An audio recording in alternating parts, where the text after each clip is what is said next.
by the way, we're live. Hello. Whatever. Jill's just gonna keep dancing.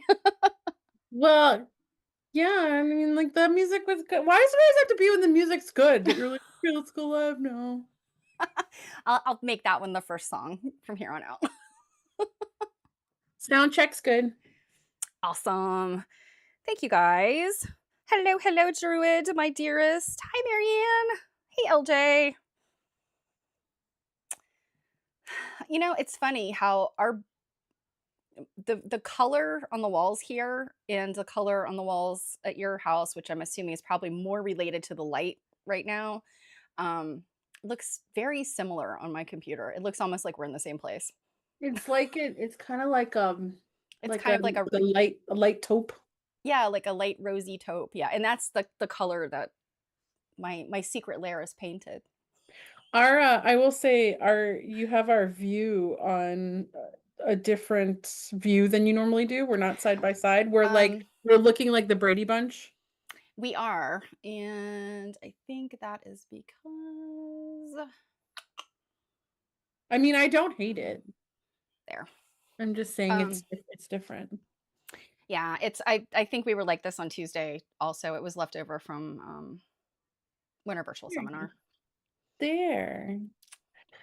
Now we look like although it would have been kind of cute because I could have been like, "Hey." One of my Um, corporate jobs, we used to do we would use Teams, so the layout's very similar, and we would always do the Brady Bunch stuff when we were waiting for the meeting to start. We'd be like, so today's pretty warm. Like, and when I say pretty warm, I mean like 55.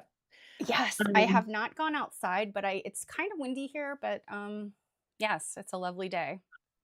mm, it's nice and sunny. I started the first half of my day at the New England Quilt Museum because they currently have an exhibit up right now that is the a previous quilt study done by people in the American Quilt Study Group, and that travels for a few years after they complete the study.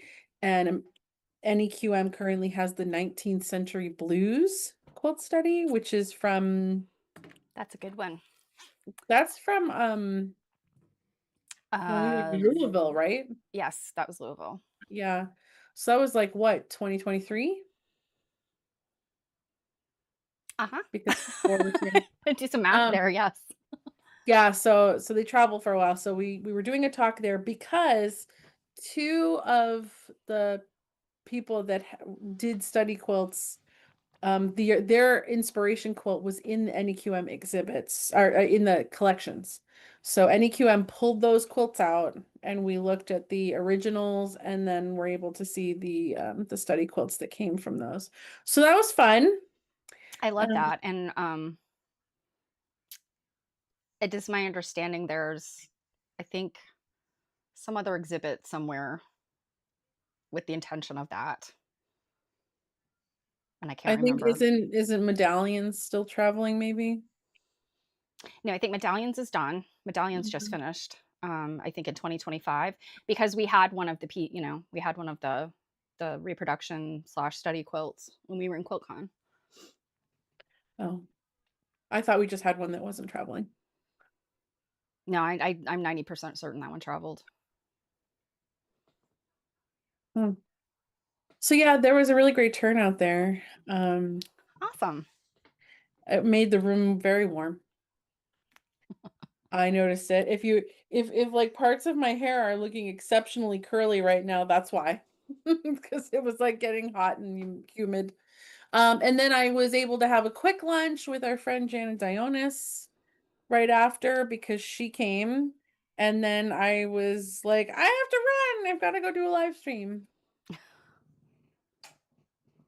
And here we are. And don't get me wrong, I am always excited to hang out with my friends, but there is a part of me that wishes I could take a nap with my friends. Because Stephanie and I were both talking before we got on here about how this is a sleepy day. Yeah, It is. and It's hey, yeah. Flicky Chicky, who says it's 89 Hey, there? Where's 89. here? Yeah, where's here? Although 89, I'm not gonna lie, it's too hot for me. Yeah, 89, that's Florida/Southwest slash Southwest weather. Yeah, like, once we start getting over 75, I start to feel a little like, "Eh." I would oh, California. I would love if I could just perpetually chase, like, fall and spring. Mhm. Wouldn't it be nice? Mhm. All of the places that kind of have that perpetual fall and spring weather, well, you're talking about, like, you could just do it globally, like a jet setter, right? Um, There but yeah. apparently is a place in South America, I forget exactly which country, um, that people have mentioned and that I've looked into. The only thing that stinks is it's at a relatively high altitude compared to Boston, Massachusetts, and my Mhm. body doesn't care for altitude. Yeah, my family are altitude sickness people. My cousin's whole, honeymoon was ruined because they went to Montana or Wyoming, someplace that had a much higher elevation than, we do on the East Coast, and, he was sick the whole time, so I was like, "Well, we are a people with a not great constitution when it comes to those things," but, what I think is funny is Druid, 75 where she is right now, and the other day she was getting snow. Thank There you, is El Nino. Yeah, there is some snow on our current forecast in the days to come. Whether or not that snow actually happens or it changes, who knows? It could become a blizzard. You just never know over here. It's pure Um, insanity. yeah. She said it snowed on Monday. Yep, yep. Mhm. But yeah, Flicky agrees with me that like a nap sounds okay. So everybody, Let's take a little let's nap. yeah, let's snuggle Ooh. in. Everybody grab your It's not quilt. like we don't have some quilts to snuggle with. You know how people, always talk about the co-working and how, Mhm. that helps them be productive and stuff. Should we, like, start a thing about, like, the co-napping? Go napping. Well, on Twitch, there are people that do, that will obviously do co-working, but there's one person that we connected because I'm reading out of print books, the early 20th century quilting books and such. And this other person I met, and I'm so sorry, I'm blanking on. I want to say it's like Wayward Bard or something like that. And they read kind of it's like ASMR type of, but it's stories, public domain books that they read, with this very quiet, soothing tone, and it's like your Oh, so bedtime you could story. take a nap? Yeah, yeah, yeah. Oh. That's the point. Like they stream, and I'm pretty sure it's a she. I think it's a she. She streams, like evening time, her time, which I think is like bedtime, my time, because I at one point, I think I've turned off all of my notifications on Twitch just because I get so many of them. But when I had notifications turned on, yeah, she was starting to stream at like 11 o'clock p.m. my time, which meant she's probably on the West Coast in the US, I think. Mm, mhm. Um, so yeah, I was like, this is actually very soothing. This is like bedtime, bedtime stories for adults. I thought you were gonna say, like, on Twitch, like, there's a streamer that gets on and is like, "Okay, everyone, let's go," and, like, literally, like, takes a nap. It would not surprise me because, when I went to TwitchCon many, many moons ago, there was a guy that he said he doesn't understand why, but he gets a bazillion followers. He has like a workshop. So he's doing like making things when he streams, but sometimes he'll just turn a stream on his 3D printer and people will come and watch it. And I'm like, it's probably for like a background noise, because the Or 3D it's printer makes a those noise. kinds of people I think that concept would be like people that watch aquariums kind of a thing. Well, aquariums are soothing. I'm not gonna lie. We have, if anybody out there has Roku, we had like Roku Town or something that came up. I was like, "Oh no, switch back to the aquarium. That's the one I need." Because it is soothing. Like if I just put the TV like on pause, whatever, when I I'm mean, that's why dentist offices often have aquariums in them. mhm. Yep, and children's doctors. My son's pediatrician had an aquarium. Hmm. Yeah, Maybe we're for onto sure. something here. So we should just call this stitch and nap instead of stitch and glitch. Nap and glitch. Probably not stitch and nap because you don't want to do that while you're napping. Like glitch and nap. We're Mhm. napping because we're glitching. Um, but speaking of the opposite of napping, which is working for me at least, one thing I've got to show you is I think I mentioned a while ago that I had recently bought like a large lot of quilts in one swoop. Mhm. And part of that purchase included a bunch of vintage aprons. Ooh, yeah, I think I remember this. Was And this your year end? I wasn't planning to buy any more quilts this year, but this awesome opportunity came my way. Yeah, that one. I had done so good. Like, come on, last year I did so good throughout the Yeah, year, yeah, like really not did. buying stuff. Yeah. Because you know how bad it can be. So yeah, so I started digging through some of these yesterday to put into that new vintage shop that I have Mhm. a thing in because I'd gone out and bought a like a command hook with like multiple rings on it to stick onto my thing and because I was like how am I gonna, and I was digging through and oh my god these are so cute Oh, that's adorable. and like it's got all this stitching. Yeah, okay, so it's the gingham cross stitch. Oh, I love those. And I feel s I'm only a little bit sad that our friend Ann Hermes disabused us of the concept of chicken scratch. It's really just gingham embroidery. Chicken scratch is a name that one of the companies made up. Mm, she even like on the end of the tie. That is adorable. That is truly I'm adorable. like, isn't that just so cute? So I pulled a few out because for one, I wanted to make sure like, do they need to be washed or um see I need to price these and tag them, but like That's really cute. I love that big cabbage print, that cabbage rose and yeah, and print. like look at the little trim that she put on. That goes like, all the way around. This fabric right here reminds me a lot of that. Hmm. Mm-hmm. This is a quilt top I made that I brought to my mom, for Mm-hmm. some long arm love, and she hasn't done anything with it yet. But yeah, I remember buying that fabric specifically because it's a big cabbage rose, and I love those. Here's one, you'll probably like this fabric. Here's one that's more of like a smock type. Oh, I love those. But yeah, look at this like ruffle thing at the bottom. Yeah, that looks like it was a pattern, definitely. Some all those mid-century patterns. I have several that I've just collected over the years. Yeah, so yeah, I just grabbed a handful to, I mean, there's a number of them. This one's really pretty too. Oh, that one's pretty, yeah. That's cross stitch too, right? Mm-hmm. Do people still use aprons?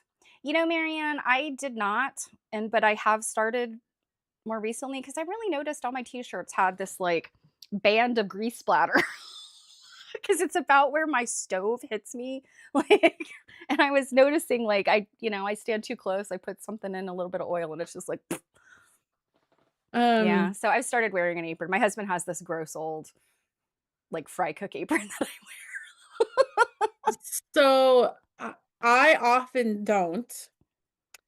Um, I think my partner should. I am totally Does a he have the same hand. grease band that I do? No, he wipes his hands on his pants like a For male 'cause he shame. like, it's funny, I had dated a guy once who was like a cook in a, commercial kitchen, and he always was wiping his hands on the side of his pants and his butt, Yeah. and, of course, they're wearing aprons, but, my partner often is wiping his hand on his pants, and I'm a towel user, like, I'm Yeah. constantly, like, because I also, when I'm cooking and things, I wash my hands a lot because I hate the feeling of, like, crap on my hands. Well, and Um, cross contamination is very important. You do. well, I'm that person that, like, you get a little something and you do on your hands, and then you wipe anyways. But I was kinda, when I pulled these out, like, you hold them up to yourself and like, "Oh my god, look at." So, there was a part of me that was like, "Huh, maybe I could get," like, I did buy my partner an apron for grilling because it has all those Mhm. pockets to put their crap in, but, was like, I should have, like, one apron. I just feel like I would be more apt to have one that goes over your head Mhm. and covers more of you, than just the half thing because I'm far more likely to get something on me. But now that being said, I don't often get stuff on me when I'm cooking. No, I get stuff well, I mean, aside from a little bit of grease splatter, most of my problem is doing the old, like, tapping a rubber spatula on the side of a bowl to get, the chunks off so you don't have to, like, hit it. Mhm. I did that the other day. I was like, "Tap, tap, mustard." I was mixing up something that had mustard in it. I'm like, "Ah!" Um, but yeah, I feel like I probably more often need a bib than I need an apron. Yeah, the other thing too is like I don't know that I could train myself to wipe my hands on my apron, but I will say sometimes when I'm cooking, I walk around with a towel over my shoulder and I'm wiping my hands And on the that's what I towel. do. Dish towel over your shoulder, or when I do wear Mhm. the apron, I tuck it in where the apron ties, like, kind of on the side so that I just do kind of wipe my hand, but it's the towel, right? It's just a habit that you have to Oh, I reclaim. get, yeah, Marianne's like, I don't like to be reminded or accentuate my waist. Like, I get it. No, I Um, understand that too. I get it. Yeah. I actually have a very cute apron, vintage looking. It was made with a vintage pattern that a dear family friend made us, or made for me a few years ago. And I think I don't see her often, but I think she just has a very like I think she still sees me as a teenager because there is no way that this apron would have fit my body. Like, and it's not like she hasn't seen, I mean, we see each other maybe a couple times a year. So she has seen me. She knows that I'm a grown-up girl. But I think she in her mind I'm still this like skinny 16-year-old or something because I put it over my head and like there's just no way. Like it just but it's such a cute. It was very 1940s type mhm. thing and it buttoned. Like it didn't tie. If it hadn't buttoned, it maybe would have been like I could have adjusted it, but Yeah, I will. I mean, the nice thing is that wearing aprons or not wearing aprons, there is definitely a group of people out there that collect vintage aprons. oh yeah, the apron, and I'm thinking, oh gosh. I mean, way back before, I mean, I was quilting, but not collecting quilts for sure. Definitely not doing any quilt study. Um, I was out in California for a little while visiting a friend, and I bought a couple of vintage aprons at one of the flea market, like the or swap meets, like the big like Rose Bowl type swap meet kind of thing. We went to one of those, and I know I got one quilt top and a couple of aprons, like $10 for, this lady had this literal mountain of textiles. And I always think about that and I'm like, you can't get that.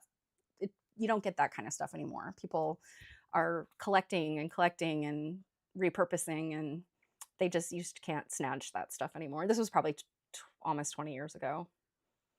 Yeah, Jan just said when she uses an apron, she always thinks she should use one more often.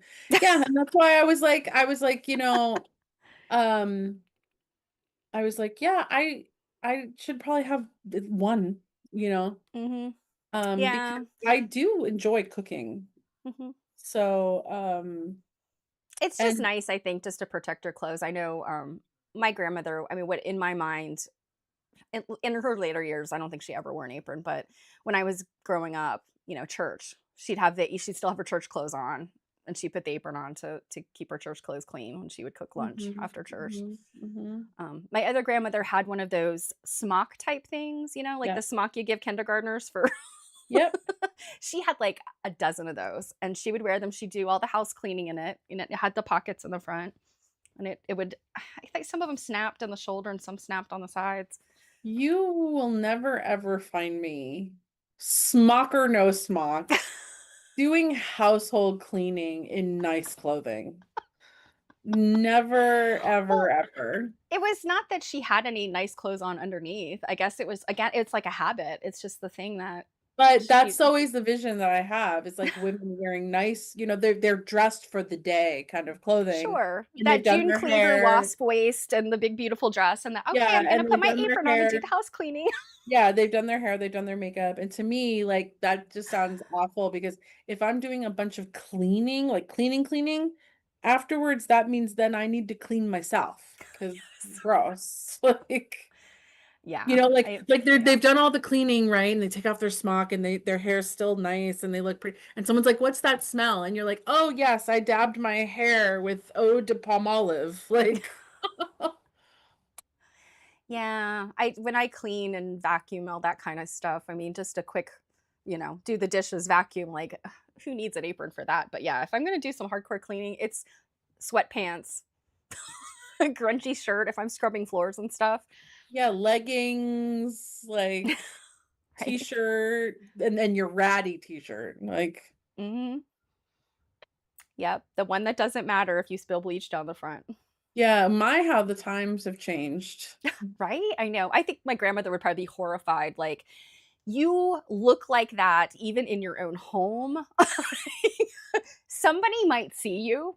Who's I gonna see look me?" like that especially in my Yeah. Well, and that's home. the thing, that's the difference between because like, when I was a kid, my grandmother, I mean, she was obviously retired by the time I was born, and but she had this routine, and, and I think her mindset was like, "Well, I mean, I have to dress business casually," is the category I put it in, because somebody might come by.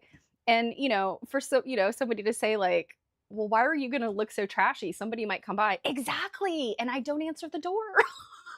Yeah, I will even say my mother was like I remember my mother being like that when I was a youngster because my dad had started a business as a real estate developer, and there were often business colleagues he was dealing with, like contractors and attorneys he has to work with, and that would come to that might come to the house, for a Mhm. meeting, and my mom needs to like make coffee for them, and so she always had to look Yeah, sort of kind of because she was presentable. because Yeah. she was kind of serving as like the somewhat background, maybe office manager during the startup years.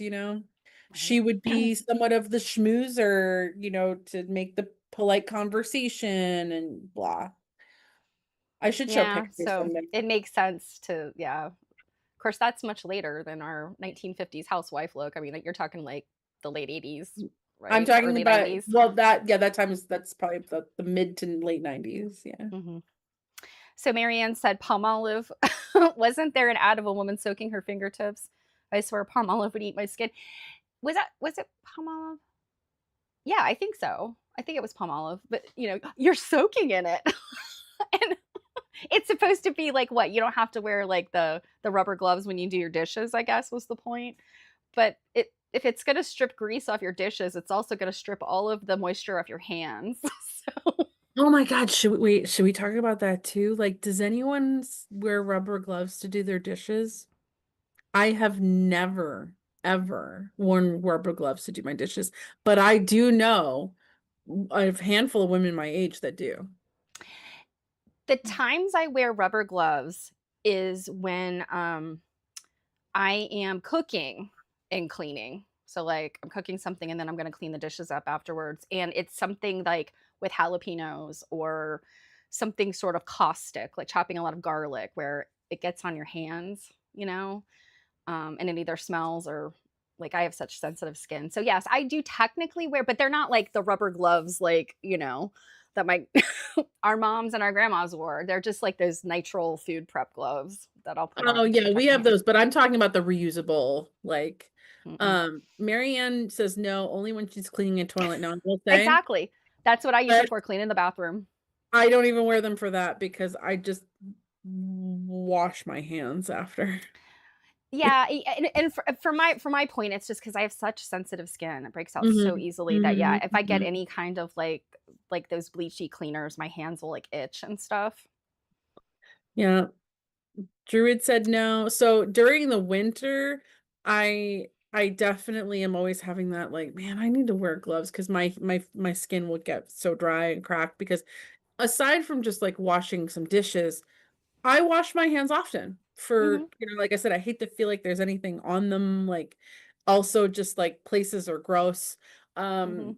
So I do wash often and that dries me out. But yeah, I have literally other than have you seen these gloves that have built-in scrubbers on them? Yes. I have Putting those. the little scrubbies on the I palms have and those. They're amazing, especially the number one reason I got them, was for spot cleaning on upholstery and the carpet. oh, so you'd spray and then Yep. It's so and then I would just have, like, a little bowl of, like, soapy water or something I was using, and then I would just, like, dab, dab, dab to, like, rinse and reapply, and then you just clean them and boom.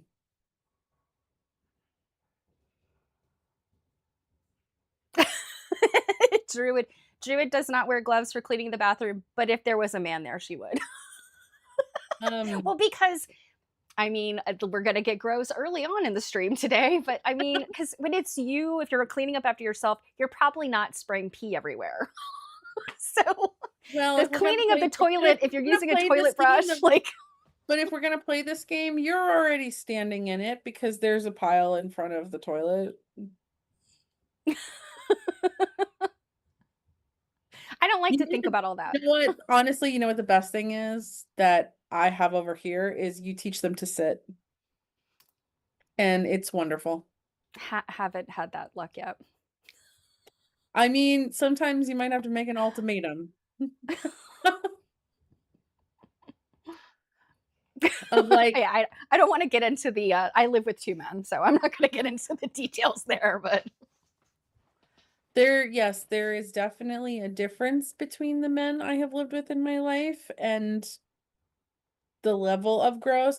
Also, I would say I do know a couple of men that were, like, grossed out into sitting if you took them into the bathroom with a black light. Because once they realize that women really aren't physically capable of getting it into the places that they are, then they're like, "Oh, man." Myriad in my dream world, teach a man to sit. Well, Even here's the even thing, he's first really you teach even them he's really happy to sit because he's like, "Wow, it's great to get up in the middle of the night and I have to go, and I don't have to stand and fall asleep. I can just sit there and go and be half asleep, like, you LJ finds the black light to be genius. But, yeah, here's the I thing, you teach them to sit, and then your next step is teaching them not to man spread, especially on an airplane. now you're just gonna make me angry. Maybe we should change the subject. We got to pee really fast today. Notice my whole demeanor has changed once you Yeah. mentioned man spread. And look, I love how, like, you're holding, like, this really pretty teacup today, like, "We're gonna talk about it," like, man spread. Have do you feel like a victim lately? LJ says her dear husband taught 3 boys to sit. Kudos. Lysol cleaner. The thing about cleaners is because they have compounds in them that are, I mean, they're just bodily fluids and organic cleansers all Marianne, have compounds that light up, so it but, can be challenging. Marianne, number 1, do you think most men know that?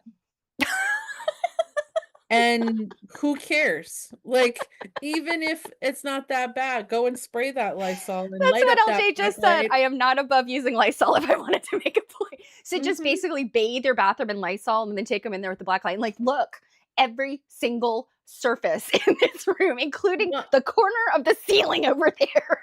well, and do you know what? Like, that's true. Like, but, when I was a kid, the bathroom that we had, in the house we grew up in, the toilet was next to a baseboard heater, and luckily here, that's not the case. But, it got to the point where, like, parts of that baseboard heater were rusting. Well, I have the problem. My bathroom is very small and has a little stretch of baseboard, and it goes from the edge of the tub to behind the toilet, and the toilet is right there. So constantly trying to clean it, it's rusty. It's always corroded and Yeah, so my mom had, like, gone, like, cause she was getting pissed off that, like, she's literally gotta, like, paint this heater, and so she'd gone to talk to my brother about it, who, was a teenager at the time, and he tried to blame it on me. Like, my mom, like, he forgot that my mom and I have the same plumbing, and, like, you Jill's know peeing on the ceiling again. yeah, like, and it was so funny because I remember her talking to him about it and basically trying to get him to sit, or at least to be a little more like, basically, like, you wonder sometimes, are they just in there, like, swinging it around like an elephant trunk and just, like, getting it everywhere? But, yeah, he's like, "No, no, mom, like, that's Jill. Like, she's doing that." And my mom literally, like, demonstrates for him, like, the position I'd have to be in order to do that, and, yeah, it was funny. My mom used Marianne to be has my tried mother. the black light.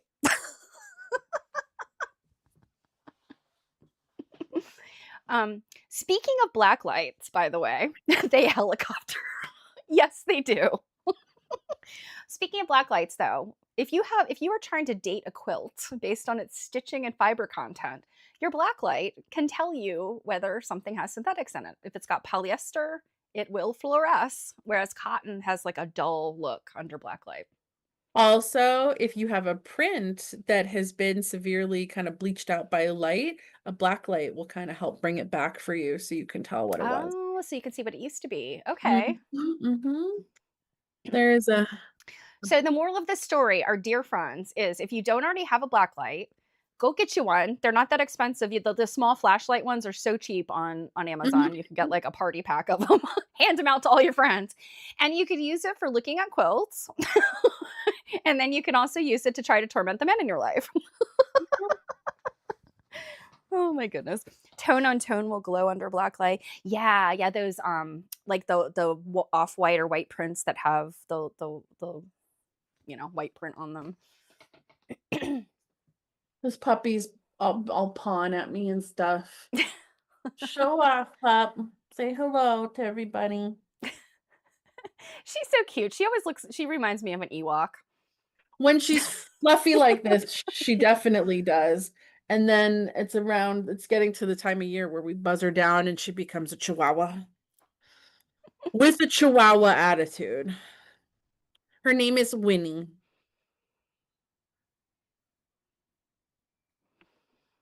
I'm gonna skedaddle for just a sec to go get a drink that I had put in the freezer to get cold really fast because I don't want it to explode again. Yeah, again. You guys heard that. Again. She heard a noise the other night, y'all, and she couldn't figure out what it was until she went and looked in the refrigerator the next day in the freezer. Oh my gosh. Oh, Flicky Chicky, your terrier chihuahua is Rempy? Is that am I saying that right? Um, yeah, Jill's Winnie is a Yorkshire Terrier. I guess she's a I don't think she's a mix. I think she's a 100% Yorkshire Terrier. But they keep her short, so she looks like a little muppet. I think so very cute. Since I did not reveal where I was, some of you know where I am. Some of you have seen this before, but I am in my mom's basement. She is going to be doing a lecture tomorrow for the Baltimore Applique Society. So I told her I'd come and make sure that the technology goes down well because I don't know that she's ever taught on Zoom, through Zoom before. So I make sure that um, the technology works out okay. So, um, oh, name for the range. Okay. Yes, yes. I'm not a So, huge Rangers fan. Sorry, Caps fan here, but yes, I am familiar with Matt Rempe. can I change the subject from pee Yes. to something more exciting? Has anyone seen um any of the reels that have been going around about how to make your own thin mint cookies at home? Oh, no. So it's basically like a chocolate graham cracker Oh, okay. and just chocolate with mint, and I had sent it to dear husband, and he played around with trying to make them last night, and then you put them in the fridge. Um, and they're pretty darn close. Oh, yeah? Mhm. Yeah. I'm like, look at the contents of the inside. That's a lot of chocolate. But yeah, yeah. I'm not a huge thin mint person, but, Okay, goodbye. Like, oh my sorry. god, I just goodbye. I'm, yeah, I'm sorry to say that I don't lose my mind when the Girl Scouts come by. I mean, I like trefoils. I like, some of their newer ones I don't think are great. I'm not a Thin Mint person, sorry. The rest of my family is. My mom, my husband, my son, they all love Thin Mints, but I'm just mint and chocolate to me, like mint chocolate chip ice cream, I just choose not to have ice cream if that was the only choice. Now, a peppermint patty, on the other hand, I do like Andes mints and peppermint. And I think if it's candy, if it's like a small piece of candy, I'm good with it. But I don't know why. I don't hate thin mints. Like, don't get me wrong, I don't hate them. I will eat them, but they're not something that I'm like waiting all year for the Girl Scouts to come. You know, Well, these are pretty good, guys, so if you've seen one, like a reel for it, I suggest you try them. yeah, Flicky Shicky. I know you mentioned at the top of the stream that you were out late last night. Did you say it was a concert? I feel Mm, your pain. Flicky I'm was it I'm a late night person, but like if I'm up at 1:30, it means I'm reading, sewing, or watching YouTube. Like I'm not out. Oh, a movie. Okay, I'm or not out in the world. you're doom scrolling. Yeah, well, that's when I say watching YouTube, I consider that doom scrolling. But yes, leaving the house and staying out, and then coming home late like that. It's been a hot minute since I've done that, and yeah, it does take a lot out of you. See, Druid's got my back. Nothing into You'll wipe out of sleep with your eyes closed. I will say, like, this particular one he made does have a little more chocolate on it than I think is necessary, but the flavor is Spot on. definitely mhm.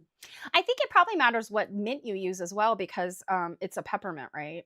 It's, it's like a peppermint. I mean, peppermint, wintergreen, spearmint, like they all kind of have a slight difference in mintiness. Um, oh, a concert in April. Hmm. I'm like, if the festivities don't end at 5, I don't know if I can be there. Actually, my son and I went to, oh gosh, let's see. This was around my birthday, I think. You probably remember this, Jill. Um there was oh gosh, Ziggy Marley. So Bob Marley's son played in Baltimore. And my husband and I had bought tickets. And then he goes and gets sick. And I'm like, oh man, like I don't want to lose these tickets. And then we couldn't find anybody last minute that wanted them, that would take them. So I was like, well, and then my son was like, oh, well, I'm off work. I'm off work that night. I'll go with you. So I was like, okay, great. So we go, and it's raining, and it's at Pier 6. So if you know Baltimore, Pier 6 Concert And, like, Pavilion is didn't, like like, on the bay.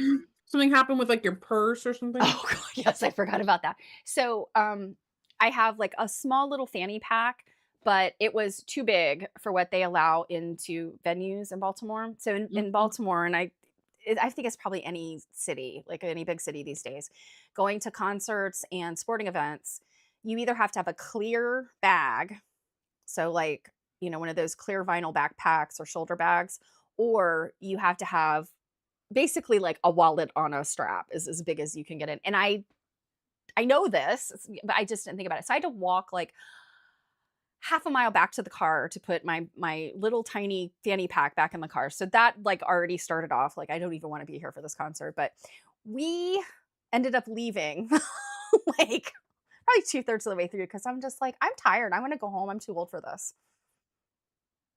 You know, I don't know if anyone in here is into K-pop, but I like BTS, and they are coming back after, like, a 4-year hiatus because they were doing their mandatory military service for the Korean government there.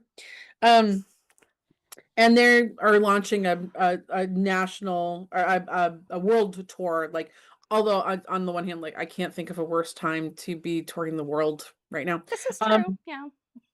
and of course, they've got a lot of concerts in the US because their record label is now owned by a US record label, which again, why would you want to come here? Anyways, um, they have some concerts in Massachusetts at Gillette Stadium. And someone was asking me like, "Oh, are you gonna go?" And I'm like, I mean, I really like them. They put on a really fantastic show.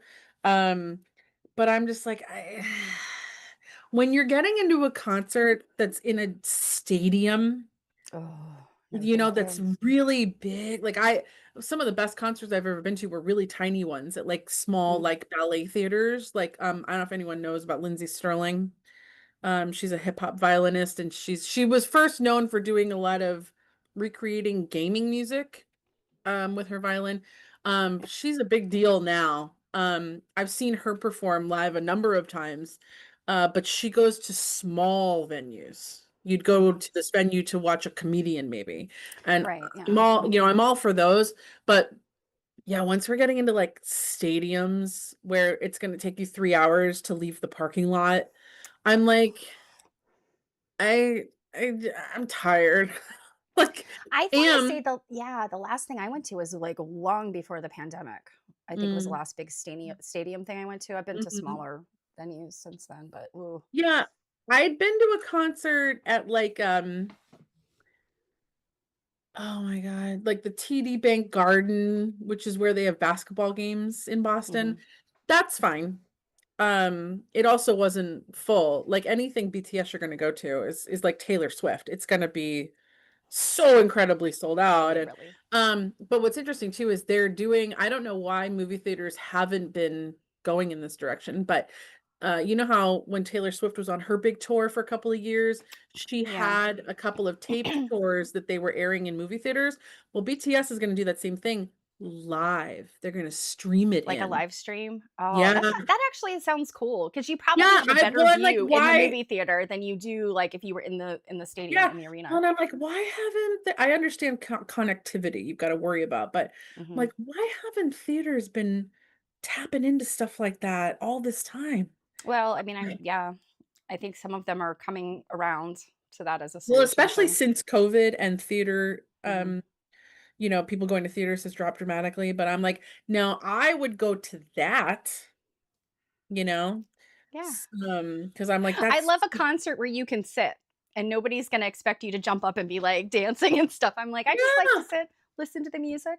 Yeah, like, I wanna well, and that and, like, someone, like, example, like, feel however you wanna feel about Taylor Swift and her music, but her show in of itself is very involved, there's a lot to watch. It's not Okay. just her standing on a stage, you know? So, BTS is very similar like that, like, there's a lot going on their Theatrical stage. production. Yeah, so, it really is like a show, compared like, if you compare to something like go to a concert by, like, Adele, where she's just doing just a lot of or Celine Dion, it's just a lot of Mhm. singing, Mhm. and you're just there to listen kinda thing. This is something to watch.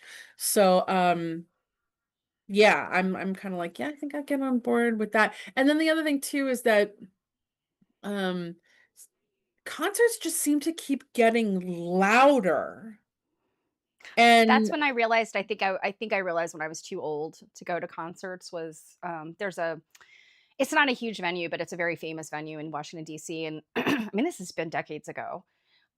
Met up with friends and we went and I was deaf afterwards, like, literally, like, ears just ringing, because I didn't wear earplugs, and I'm like, "Okay, I'm too old for this." And now I do not go to anything musical, anything in, like, without carrying earplugs.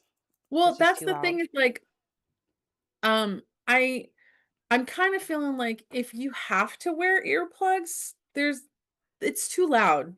Like, it doesn't need to be that loud, and I understand one reason it's that loud is because people are loud, and, like, but I started noticing, like, the decibel volume increasing in my 20s, where I Mhm, was like, "Why is this so much louder than the last thing I went to?"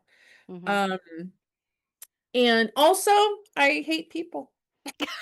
Like there is nothing worse than just a crowd of people that are expected to behave like humans, and they can't do that. People do struggle these days with being decent. Yeah, We so actually Jill and I had a conversation and, just about some people in our general orbit that behave or react to things in a way that just is very surprising to us because it's kind of like, aren't you an adult? I probably wouldn't be like have this big like question mark if it was like you were an elementary school child because children haven't yet developed those skills, but lots of people these days yeah, there was one concert really I went struggle. to where sitting next to myself and my partner was, this group of it was, like, 3 moms, I guess, and 3, like, teenage girls, and these girls were screaming bloody murder, like, the whole time, and I'm just like, "You can't even hear the music, like, Well, wasn't what's." it like that with the Beatles and stuff? I mean, like, before This was not a Beatles type well, group. right, but I mean, even before our time, like, I feel like people who are fans will just They like, just "Ah!" scream. Yeah, they just get, like, a little crazy. Right, but I I don't just know. don't understand why you're screaming during the song. Scream at the end, Mhm. you know? Yeah. They were screaming the whole way through. So did not enjoy that concert. Because I didn't hear any of it. Hold on one sec. I need to blow my nose. Look at these cute little hexie flowers. I'm just sitting in her downstairs chair, and she's got a big heap of projects here. I like to dig through other people's things. I was just gonna ask, like, is your mom just leaving those around the house as like Easter eggs Well, for you or she had been well, I'd asked her because the lecture that she's gonna be giving is about, inking and writing on textiles, and, she had all of these because she was making some samples. This is a class she used to teach like back in the 90s. Mhm. And she's misplaced some of her samples and things, or she's sold and given away a lot of them as well. So she was like, "Oh, I need to get a sample or do a sample for, this one thing." And I was like, "Well, do you have something and I'll do them for you."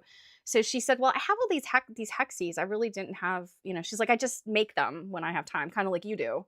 Mhm. And so yeah, I'd grabbed a bunch of her hexies and done some kind of cool stuff with them. Actually, I think they're over there. Why don't I just show them off? If Yeah, I why can get don't up without you? like knocking my whole thing over here. Yeah, Um, seriously. yeah, a little preview of what my mom's thing she's doing. It's actually kind of cool. Um,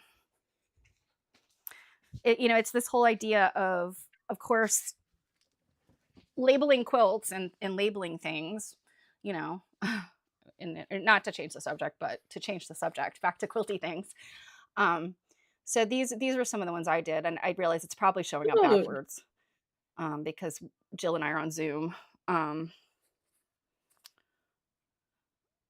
but these are like the fancy initials, those are so cute. yeah. And then this is something she did. It might be dated, yeah, 1991. This is when she was. So it's this little, like a little trifle bag. Very cute, and I think it's a this piece is a like an embroidery hoop, like a small embroidery hoop here, and then you just, you know, and so this is the inside. Mm, And if you can't read backwards, it's when this you see, remember me, and then mhm, she signed the side of it. So, mhm, um, yeah, her big thing is like, lots of people make quote labels and stuff. Um, they'll use you can print from your computer directly on fabric, and mhm. all of that. That's all great and well, but I don't know. I think it's kind of cool to like use your own handwriting. even if your own handwriting isn't great. I mean, I don't think my handwriting is great. But I write on my quilts a lot because I don't know, it's just it, it's evidence of your hand, and not Mhm. just, anybody can print, put some fabric through their printer. But this is like your own hands. So I liked her idea, and I realized more than I thought how the classes my mom taught in the 80s and 90s like it really influenced what I do today. So um You put me in the mood to pull out my hexies. yeah, I didn't realize she had done I didn't even see these the other day. I was here, well, You other were day. there I was here snooping early the other day, and well, no, I was here 2 weeks ago, and that's when I did these other ones. While I was here. Oh, mom has some good fabric. I might be I might be going home with this. Oh, Flicky speaking wants to share a quilt brag. What's your quilt yes, brag? please do.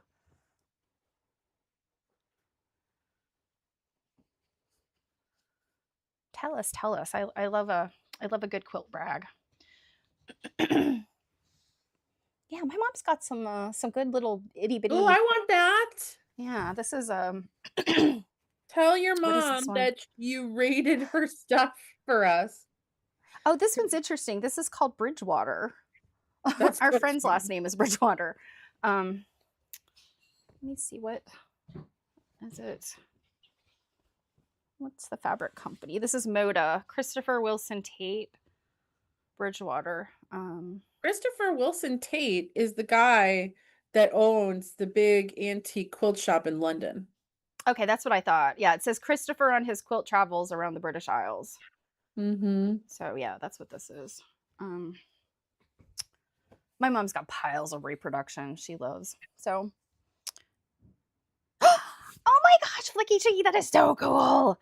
The Quilt on the Pit season 2, episodes 9 through 11. I do not watch that show. I've heard great things about it. It has been on my Yeah, list. I think my brother's been watching that show. I will have to check that out. That is so freaking cool.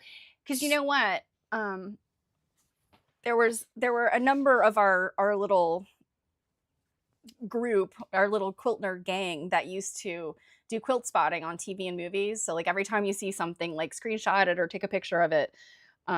So but to quilt sighting somebody that we are tangentially Yeah. associated with. Huh. Yeah, so on So HBO Max, yeah, that it's on HBO. so, Um, Flicky, how did that happen? yeah. Do you know Like, somebody? Did somebody buy your quilt from you? That is so awesome. Let's see. I do have HBO, as a matter of fact.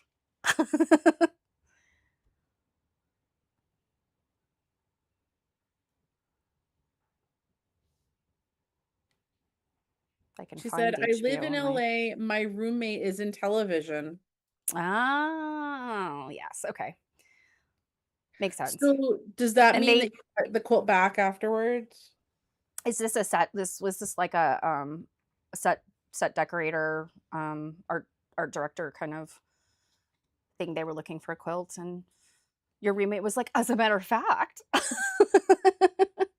My neighbors are in television and movies.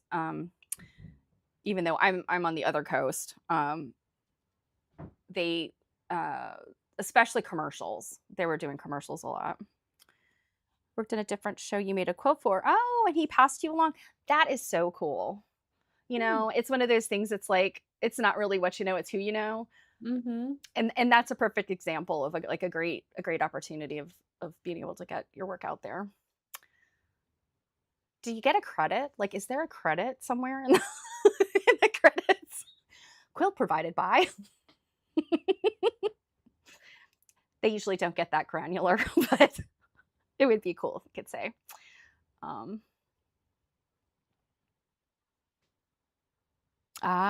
okay. What is so that's another thought. Like, what did they do with that stuff? Sometimes Um, actors keep props. yeah, I know actors keep some stuff. Um, I think my friends, they've borrowed stuff from us before, for commercials, and they're usually regional commercials, so they're not things that necessarily I could point to anybody and say like, "Oh, my thing was in that." Um, but I wanna say they'd always ask us, "Do we want our stuff back?" And it's usually like, "No, throw it away, please." Like, we had this old computer monitor or something that they borrowed, and his show is it's an is it Cake? Oh my gosh. I haven't watched that, but I've seen it, and I think it's cool, like, the way the cake makers make those things that look exactly like the real object, and Mhm. then they cut it, and you realize it's cake. Oh, those are so cool. Let's see. I'm looking up HBO to make sure that I'm paying attention when the pit comes on. And I'm assuming because you're saying it's episodes, did you say 9 through 11? Mhm. Oh, the pit is the first thing that comes up when I go to HBO on Oh, my yeah, it's YouTube so TV app. popular right now. Yeah, I've heard really, really good things about it. It's just one of those things. It's like I just so busy. I I don't think even my keep brother up with. just watching it, so now I'm gonna see So him later today, and episode I have to 11 be is like, "I know someone that made the quilt in these episodes." yeah, episode 11 just aired yesterday. I guess. I guess it comes on Friday nights. Okay.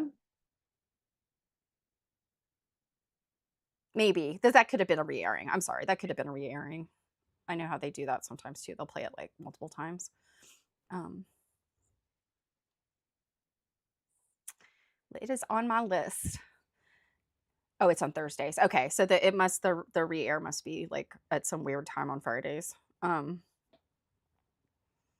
well, I've got a little bit to watch before I can get to season 2, episode 9. Let's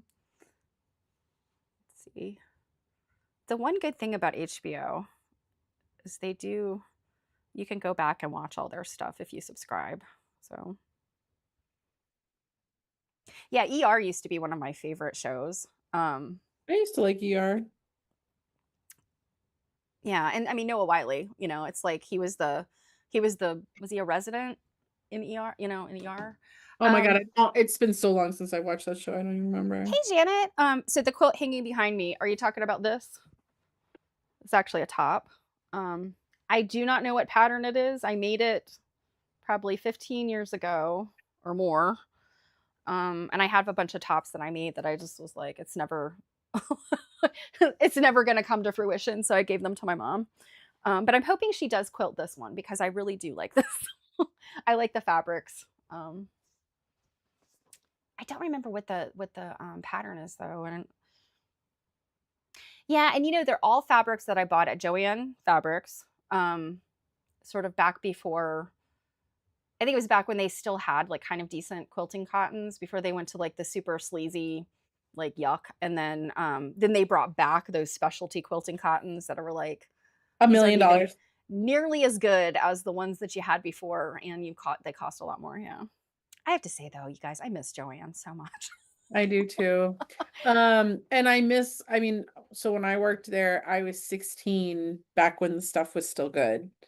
Um, Back then they used to, at least my store, I don't know if this was policy back then or whatever, but my store would allow my mom to use my discount. And boy, did she use my discount. Like, I think sometimes they'd be like, "Hey, we haven't quite made our sales number for today. Hey, Jill, did your mom coming in at all?" Like, she That's would funny. go bananas in there. And yeah, I do. You know what's weird? Do you know one thing I miss the most about Joann's? I miss the smell of Joann's.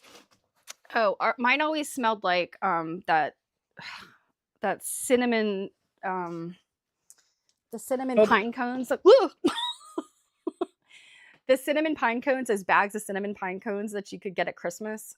you would, if you would smell that in the seasonal section, but like when Yeah, you my walked store smelled like that in, all the time. yeah, when you walked in, it just smelled like crafty stuff, you know? Like, there's that smell. Crafty things. I know, good smelling crafty things. Yeah. Mhm. So I don't know if you could see very well, which is why I pulled this down. Is But is this this a fabric is, machine top? yeah, this Oh, piece that's so abnormal for you. it is, isn't it? Now I really did used to make like quilty quilts.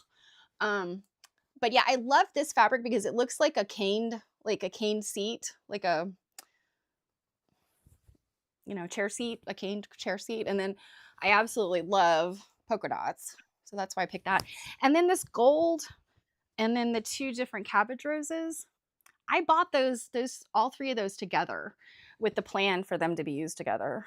Um yeah, I guess I've always been attracted to like gold and using kind of gold as a neutral with other colors. So yeah, I think I'm gonna have to take this back when she quilts it. Um yeah. Oh, and I've unearthed another quilt for you. My mom has so many like early 20th century stuff because that's Are what she you loves. excited to inherit those? Oh yeah. We always joke like she's like, "Oh, you were gonna have the biggest quilters yard sale," and I was like, "Well, maybe with some of your fabric because she's got a lot of reproductions, but she's got stuff that I don't love necessarily. Like she loves a lot of like dark green and cranberry colors and things like that I'm allergic to." Thimbleberries? What? Thimbleberries? Yeah, yeah. My mom Um, had tons of that stuff. she's got a lot of like cute sort of kind of cute prints because she'll make things like little accessory type things for gifts and things. Um, and I don't. My I mean, mom this is had a lot of cute, that but stuff close to when she died because she was doing a lot of making pillowcases for Conquer Cancer. mhm. There's pillowcases for kids. Yeah, I wonder where she's been cleaning out closets and rearranging stuff, so she's got a whole bunch of I don't know where all this came from. Like, this is not really her taste either, but she must have gotten this from somewhere for something. Um, yeah, so but the quilts, oh yes. Oh yes, the quilts. My mom's got some good ones.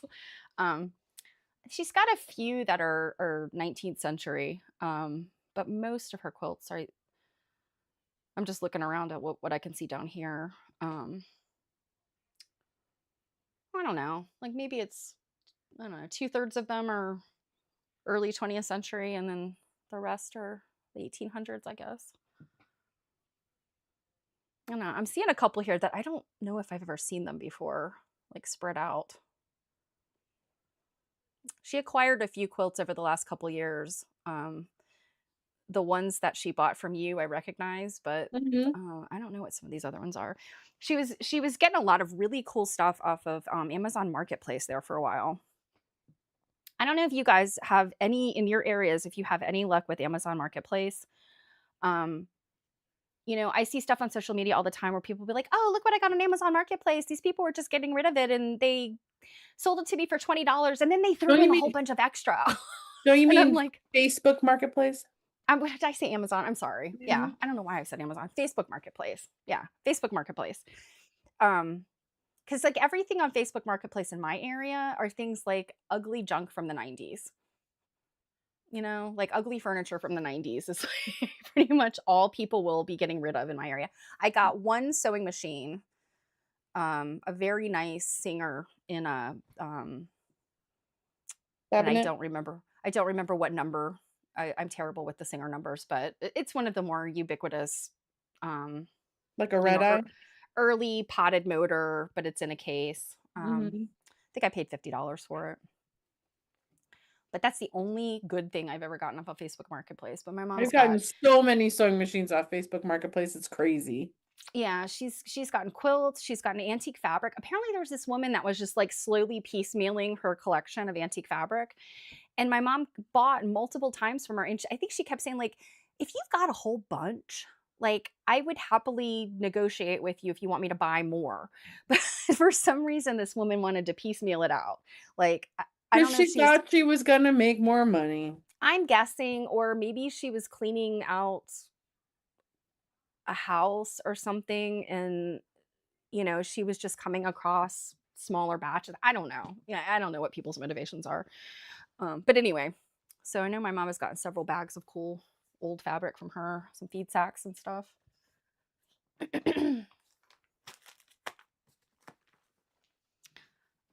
This might be from that might be from the Penn Dry Goods little market. Hmm. 5 yards for $20. That seems like a Penn Dry Goods deal. Mhm. Is it a bunny? Yeah, it's a little, yeah, it's like a little. Can you see it better now? Little bunny rabbit. Mhm. Yeah. These are her repros that I will be happy to inherit, whatever she doesn't use, because I do like these repros, the 1930s and 20s and 30s and 40s little reproduction I am so fabrics. glad that we really don't have the same taste in fabric. um, well, I have come around. I have to say, I've come around to um, what I guess would be, cons- well, I mean, just those older quilts from the late 1800s. I feel like I used to say, "Oh, I liked crazy quilts," but that's pretty much it.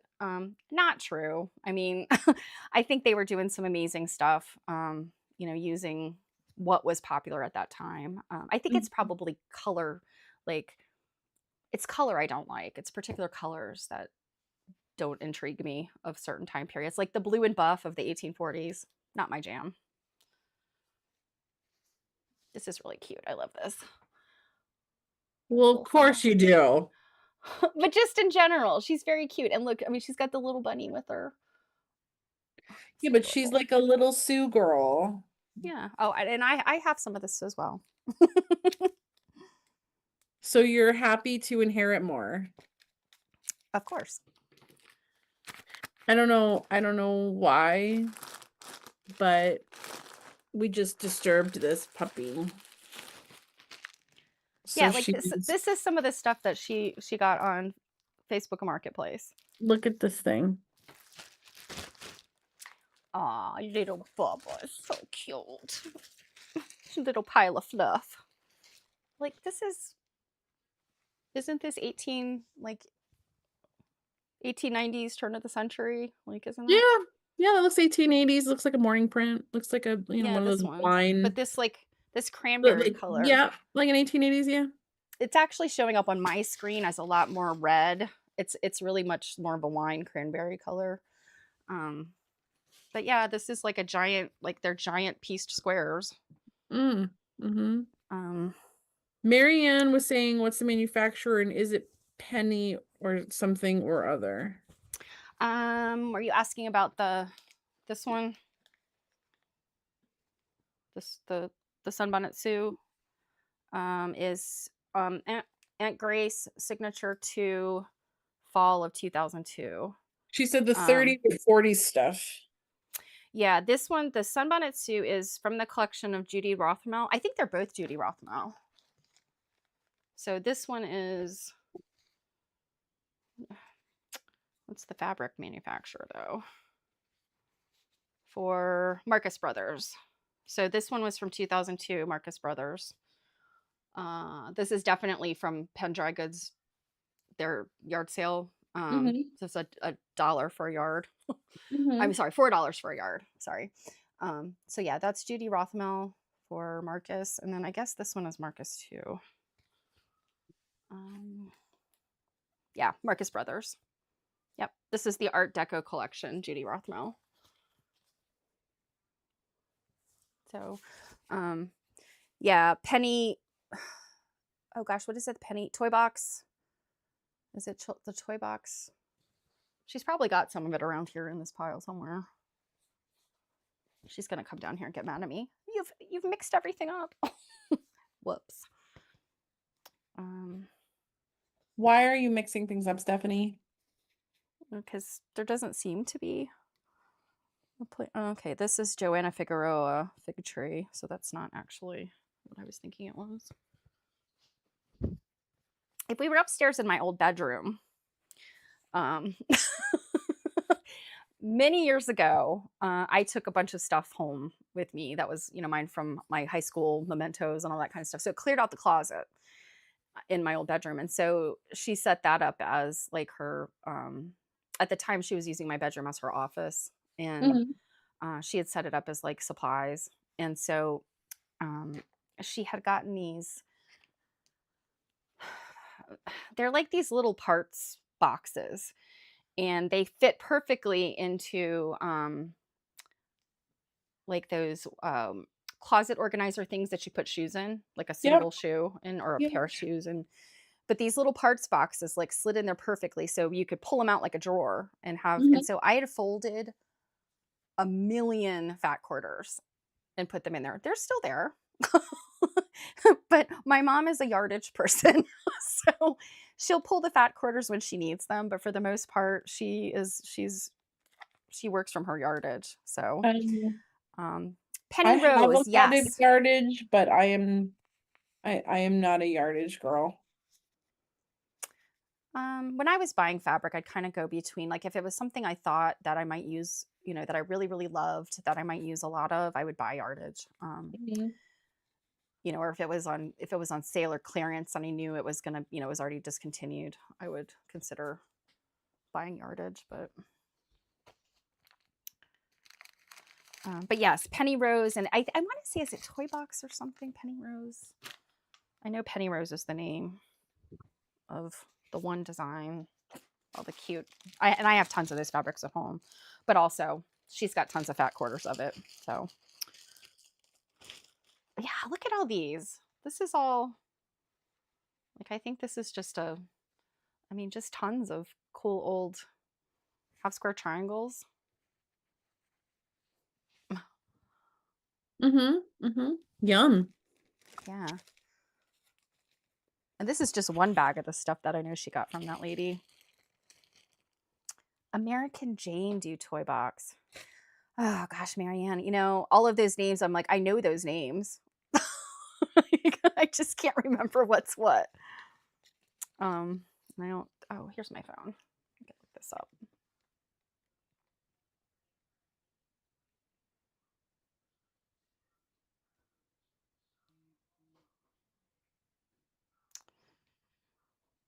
Mhm. Mhm.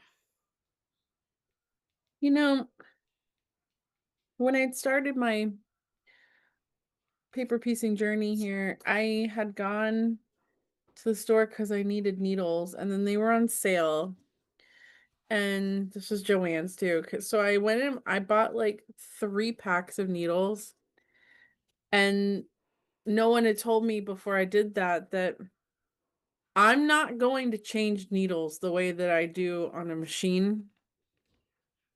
So I'm still using the same needles, and I constantly am looking at these packs, and these are packs of 20 needles piece, and I'm just like, In theory, well, are you talking about 20 needles of the same size? yeah. Okay. Well, I guess there's multiple reasons why you would have a whole bunch of needles. Some needles break easily, depending on how thin they are or bend. And I'm one of those people. So many quilters I talk to, particularly hand quilters, they have like the handful of needles that have the bend they like because they do the rocking thing. I don't like bent needles. I just and I can't do the rocking thing. I probably should practice, um but with hand quilters, I know you'd want a whole lot of needles because you just keep them threaded. You thread a whole bunch of needles and then you don't have to stop, when you run out. So that's a good reason. If you have multiple projects going on, it's a good reason. But also, if you roll it back historically, you think about quilters or any type of needleworker that just had a needle or a couple of needles and that's all they had. Mhm. You know, I guess it's really the Industrial Revolution that gave us, massive quantities, right? And then LJ also said some needles bend, and then she said, "I only thread 1 needle at a time When it if I gets if lost. it gets lost." Um, One of my favorite needles, I can't find it right now. And I know it's probably in a project I was working on and I wasn't, I stopped and I just, and then set it aside and I cannot remember what it was. well, It's that's making me better than what crazy. I thought you were gonna say. I thought you were gonna be like, "I know it's, like, somewhere in the couch." Uh, Well, that's what I worry about. Um, so today in this like event that I went to at NEQM, they pulled out a quilt by that same woman that we looked at from the American Folk Art Museum that you were like, how did she piece this? Tomi Oh, yes. Oh, I can't remember her last name. Nagari. Maybe. I know her first name is Tomi. Yeah. So they had a quilt by her today, and I guess I've semi answered part of your question. Everything she does is hand pieced. Okay. So, like, I think LJ said the other day, it's like you you're leaving some pieces unstitched while you get the other one in there, and it's essentially like Y seams. Which would be a lot easier to do by hand than by Oh yeah, machine. for sure, for So, sure. Yeah, gotcha. and then I found out that the museum, NEQM, has like 5 of her works. Oh, nice. Um,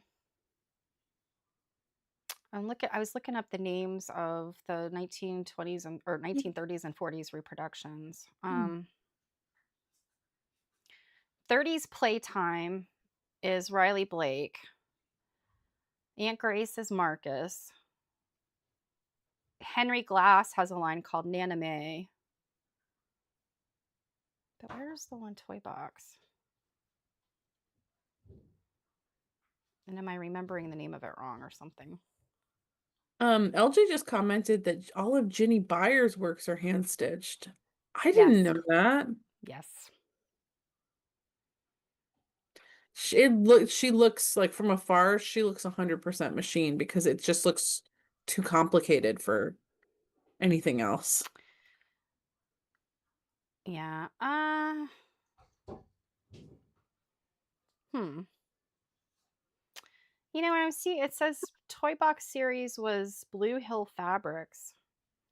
Maybe I'm just because they're not giving like a one of the major names here, like Moda or Henry Glass or Hmm. whatever. So Hmm. Riley Blake. Yeah. Let's see. What is Penny Rose? And it's really funny. Penny Rose is actually my aunt's name. Hmm.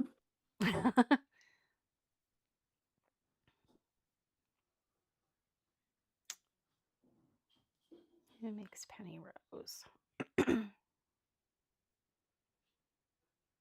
Okay, Penny Rose is a sister company of Riley Blake.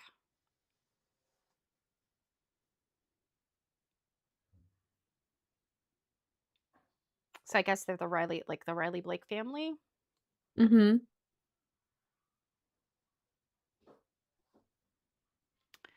I always feel like I learn about cool fabrics like long after they've gone out of business, like long, like, they've been discontinued or it's, um, because, when we were in AQSG um, seminar in Portland this past year, Judy Roche was a beloved member, passed away. She passed away a number of years ago, but there was a quilt that somebody had made, or might have just been the top that somebody had made that was hanging up that had like all of the fabrics that she had designed, the reproduction fabrics she designed with Hmm. whichever company. And then I think in our swag bags, we got a piece of fabric that was from her collection, Yeah. one of her And collections. I think a Um, book for your collection too. yes, yes. But I mean, the fabric specifically, like, you know, um, and just in looking at that quilt and looking at some of the reproductions, I was like, oh, I wouldn't mind having, some of those fabrics to incorporate, into my work. And I knew that they would have been out of print or whatever. Hmm. And I mean, you can find them certainly, but it's hard, it's not like you can't. It's not like going into the like going into your local quilt shop and like they have a brand new line of something going like, all right, give me a yard of each of those. It's you have to buy it by the piece, and it's expensive and it's challenge, it's a challenge. So I'm like, and I don't need any more fabric, right? So Marianne said, I sort my fabric by manufacturer. That's interesting. Can I ask why you've chosen to sort your fabric that way? I don't know that I know of anybody that really sorts by manufacturer unless they're a designer themselves and they need to keep that information kind of at the forefront of things. Well, we'll let Mary get an answer, but I mean, I think if I was going to sort by manufacturer, I can tell you, like, from the perspective of, like, from hand especially hand piecing, and hand quilting, some manufacturers, their fabric is just different. Um, Mm, I think is it Art Gallery Fabrics? Their fabric is almost like a very, very fine percale sheeting, like, it and it like, when you tear it, it's like tearing paper. It's so, okay, they share color palettes. Okay, yeah, that makes mm, sense.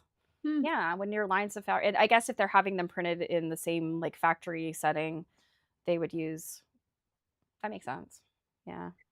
I Um, for me personally, sorting by manufacturer does nothing for me artistically, so I sort everything by color. And then I would sort by type of fabric, but I don't have a lot of different types of fabric. yeah, so Janet says she keeps her Liberty of London and Pearl Soho moto together. You Yeah, know, I really can't get on board with Liberty of London. Like it did we have seems this Liberty discussion the other day? for me, it's kind of like a Tula Pink scenario where I feel like it's expensive just for the sake of being expensive at this point. And I don't I don't that turns me off. I mean, I guess I have to disagree with you ever so slightly because the cost of Liberty is specifically because of the fineness of the fabric. And also probably a little bit of that, the popularity of some of the prints and stuff. Um, it's just such a beautiful fine fabric. It's like an heirloom fabric versus, just your Well, you're also gonna like Liberty more than me because you like 30s and 40s repro, and I Mhm, don't, and that's what Liberty also kind of reminds me of. Sorry, mhm. I have to blow again. It's a nice allergy day. So, yeah, let's see. So Janet's saying it's overexposure at this point, but I like the designs from the past. Or is it those that pull designs from past archives? Um, yeah, I think I have great respect for all of the companies that do, um, work with designers that either are reproducing. I mean, I assume some of them. I mean, some reproduction fabrics are literally like an identical reproduction. Others are kind of based on reprint designs from their archives. Okay, I gotcha. Um, yeah, I love that stuff, and I didn't have a whole lot of interest in it way back when.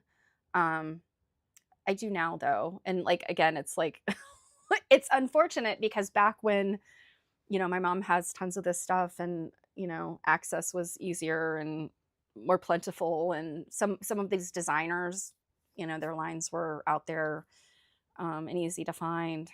And now that I have some interest in them, they're not easy to find, and we've lost some of those designers, and et cetera, et cetera. Um, yeah, but yeah, Jenny Beyer, you were saying about that she hand pieced everything. Yes, um, and I've been to her shop and her studio a bunch of times. My mom and I used to do a shop hop that she was one of the originators of the shop hop. So, her shop remained like all the way up to the end. I guess they had to discontinue the shop hop obviously during COVID. And then I think right there at the end, like I think as we were coming out of the pandemic is when she announced that she was going to retire and close her shop down. And then many of the other shops closed down. That was one terrible thing coming out of the pandemic was so many brick and mortar shops. People were just like, it's been rough and we're just going to retire, you know? I we had a lot of that up here. I Yeah. will say though that in the 3 years or so that a number of shops have closed, like 4 more have opened. And So see, I will around here, they're not, you know? uh, well, I will say at least around here, the, Gen X and youngsters, um, are excited to, get going with their second careers or third careers or something. Yeah. Um, because one There's a, longtime shop closed and then I didn't even know, but another one opened like the week after she closed. See, I could get on board with that print. yeah, this is another Judy Rothmel, Aunt Yeah, Grace, there's a handful of like 30s and 40s type prints that Marcus I can get Brothers. on board of when Yeah. they're kind of like the less the less, like, screaming I'm 30s and 40s I can get on board with. Well, the things like the little Sunbonnet Sue and the bunnies and the little nursery prints, I think they're Mhm, so popular because 'cause they're cute, but they are a very narrow window into the actual fabrics of that time. I mhm, think this sort of stuff is more based on, like, dress fabrics to some mhm. degree, I guess.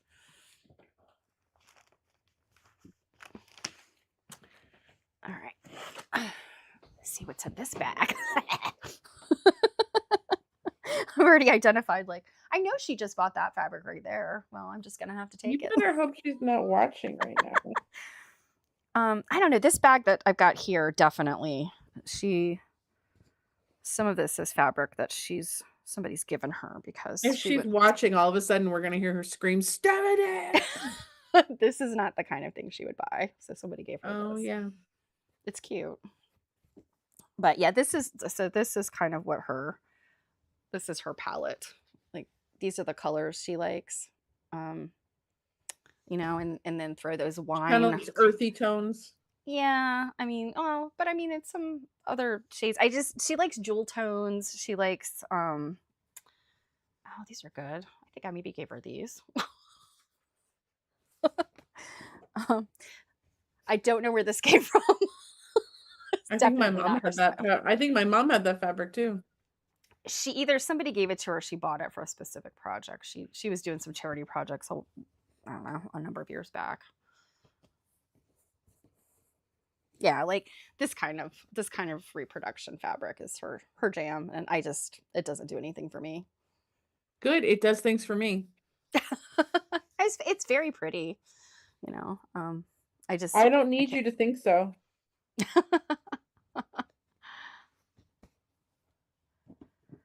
Yeah, we had mentioned, and I don't know, we don't have like, mm, time wise. Dana Balsamo has an auction today, Mhm. and it looked like That's there been was some going good. on since 11. Yeah, she's probably. What did she usually wrap up? It's usually about Not like five, isn't it? s I think it's like 6, 6. depending on how many lots they have.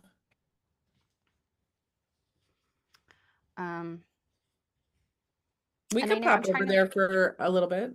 Yeah, I was thinking maybe just for like a few minutes just to see what some of the sold prices, because I always feel like the first quilt is always like a showstopper quilt that usually goes for pretty high range. I There's one quilt that So pretty. its,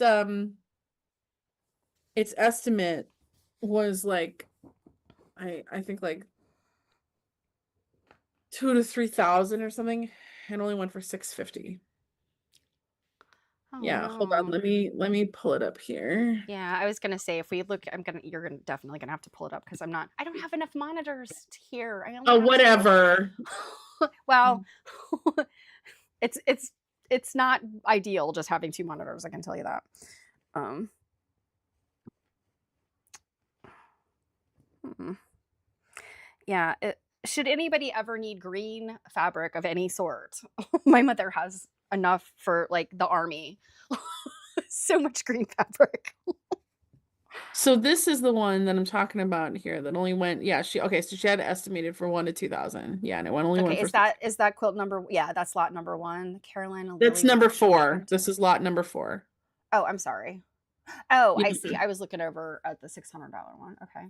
yeah. So 1876 Lemoyne Star Centennial. Huh. So this had very interesting quilting in it. Those must be tiny little stars. Oh my goodness. But yeah, it has a name. And yeah, it was, look at this quilting. Oh wow. It And almost kind of looks like basketball. somebody asked me who they thought this was.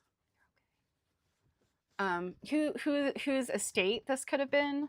And I don't know. My guess was Shelley Ziegert, Hmm.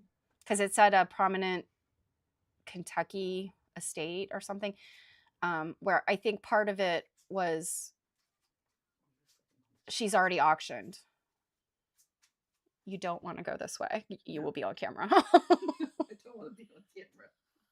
Hi, Mama Are Cake. you still talking? Jill says hi. Oh, hi, Jill. Could you hear her? Mm-hmm. We're playing with all your toys. We're digging through your fabric. Oh my gosh, this isn't even a fourth of it. Oh, I know. I just said I was digging through the stuff you just had beside this chair and some of your projects, and I was showing off your little hexies and things. Well, just go ahead and do the rest of the. Well, Look, yeah, I showed off some of your materials for your lecture. I was like, these are the things I've been helping with. These are the things I remember. Yeah. There's a signature quilt in there somewhere. It's in that pile. Okay, Yeah. I'll look for it. so here's an 1841 that went for I heard my 1200. mom's got lots of fabric. Don't you be giving my fabric away. I'm not giving your fabric away. I'm sorry. What did you?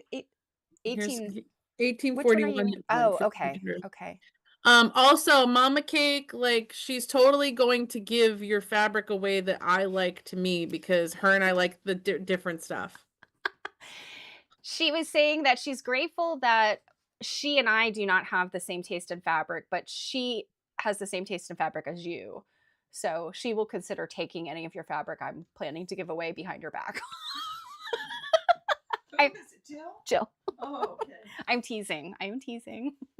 So this one has a bunch of writing on it One bag. that I can see. Oh, Yeah, so let's are see here. those pineapple? What are those? They kind of look pineapple-y, don't they? Well, that's But a star, obviously. Oh yeah, they've got mhm. names, signatures, and stuff around the edges. Yep, dates. Wow. Let's see Hmm. here. Oop, hold on, I gotta move stuff around. Is there a close-up of wow, that's a lot of ink, oily lookingness. Oh wow. Is that on the back? Yeah. That's huh. Wow, that's some pretty script. Mm-hmm. Some more pretty script. Huh. I guess there isn't a close-up. Yeah, the close up of that the block that probably doesn't have signatures in it. Or it might. So it's not a pineapple. It's the four blocks coming together. So that's the corner of the block. Gotcha. Okay. Okay. I see So yeah, now. it has an applique on the corners like that. That's cool. Mm-hmm. Yeah, lots and lots and lots of signatures on this. So so I just wanted to read about so this is a top too. It's not completed. So friendship counterpane, summer spread, or quilt top with finished edges measuring 106 by 109. 49 blocks, 14 and a half inches, set straight, 7 by 7. Each block consists of an 8-pointed star in the center, and each corner having a delectable mountain motif hand appliqued in a Oh, variety of turkey red print fabrics. okay. Blocks of So it's hand not the paint. same fabric all the way through. Apparently not. It definitely gives the illusion that it is. Yeah, it seems like it to me, but Um, must not be. let's see. The Oh, this Christian previously part of the Pilgrim Murray collection. Mm-hmm. hmm. Um, the Christian Friendship Group was a social and service-oriented circle within the church, like many Methodist Ladies' Aid or Women's Society groups of the 1920s and 30s. They often created quilts for church fundraisers. Let's see. A brief research also shows that Maria Oram, Oram, may have been a reverend's wife. There's no backing, batting, quilting. Hmm. Interesting. So yeah, that one went for 1200, Hmm. which I can understand with all the signatures on it. Someone wants to do research on that, I'm sure. Yeah. Um, so yeah, 475 for embroidered names quilts. But I mean like some of these other prices here, like this A lot of antique these are bishop's tops. They're not top. quilts. Yeah. This quilt I thought was cool. Oh, it's silk. Hmm. But like it's really visually striking. Yeah, look at the border. They're Mm-hmm. like Ice little cream cone. yeah. Yeah, that thing's cool. I'm kind of surprised it's only went for 200. Yeah, lots of Oh, silk and wow, it's really velvet. pretty. Yeah, this is all velvet here. And Ooh, velvet I like there. that one. Looks like even I can't the trim almost looks velvety too, but might just be thread. It's just thread, right? It's a variegated thread. Yeah. Yeah. I see Yeah. mauve. Oh, yeah, that one does look very mauvey. Um, yeah, it says the edge is finished with a variegated thread buttonhole applique stitch along the scalloped edge. So it's like a really dense variegated Mm-hmm. thread stitching. Mm-hmm. That's a pretty neat quilt. I like that. Yeah. Yeah, it's definitely neat. Yeah, I really love this. So that's a braided design. A few thought were many Y seams. Um, yeah, how do you do that braided design, by the way? I know Victoria was it Victoria Finley Wolf has a modern class in that. Okay, yeah. So it's like yeah, you're almost kind of log cabining them, I guess. So like you have the two together, and then the next one goes there, and then the next one goes under it, and the next one goes under. Mm. You have to go in a particular direction. Like you can't start Mm-hmm. with you can't go from this direction. You have to go from Mm-hmm. down. Yeah. Okay. Mm. Well, and that's what really, really kind of messed with my head when I was looking at that modern, that contemporary quilt by the Japanese quilter, Mm-hmm. because at first looking at it, I thought, oh, it's just kind of like how you do like a split rail or, like a braid like that, where they're just kind of piling up on top of each or, underneath each other. And it wasn't like that. It definitely had to have been, like a lot of Y seams. Mm-hmm. Oh, what's that bright Mm-hmm. yellow one? I thought I had scrolled through here. I must not have. I must have only glanced at like just her advertisement, like her Yeah, I didn't look through super hard because I thought it was next weekend. And then I am sitting down at that event at NEQM and all of a sudden I get the text message like auction's about to start and I'm like, "Oh."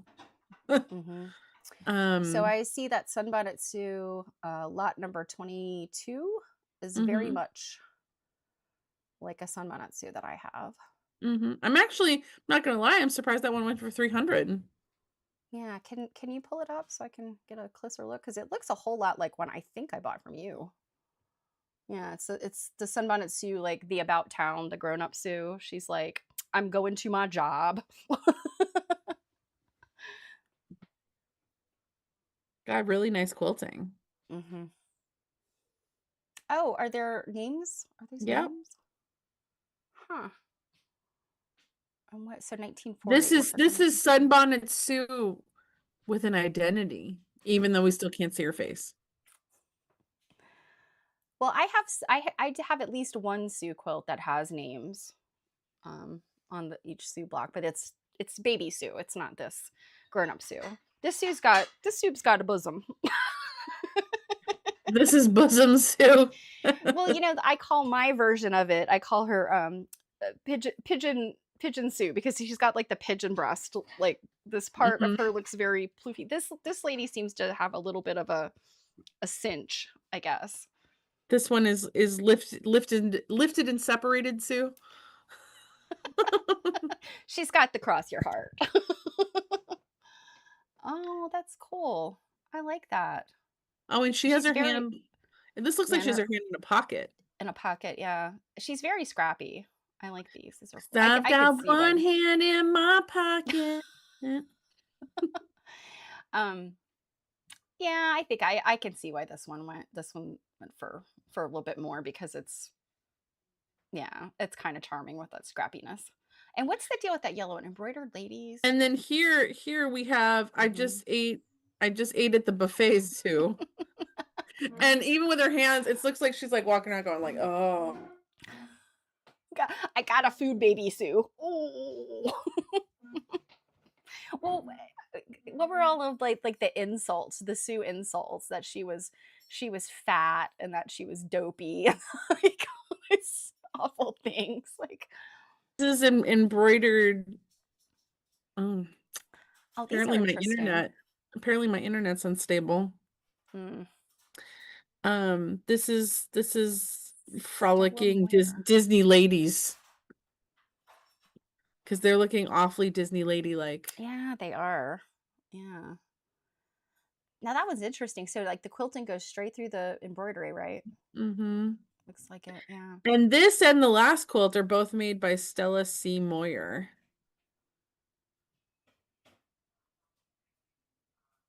I don't know who that is. Well, my assumption is that it's because it's labeled. I'm guessing, or has provenance. Um, Mm-hmm. unless Mm-hmm. she is somebody famous we should know and we don't. Hmm.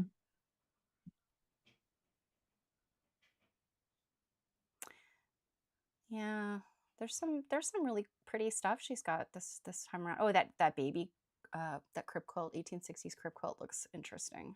Mm-hmm. Oh, for $80. Yeah, I'm sure it probably only went for 80 because it looks like it's got quite a bit of damage to it.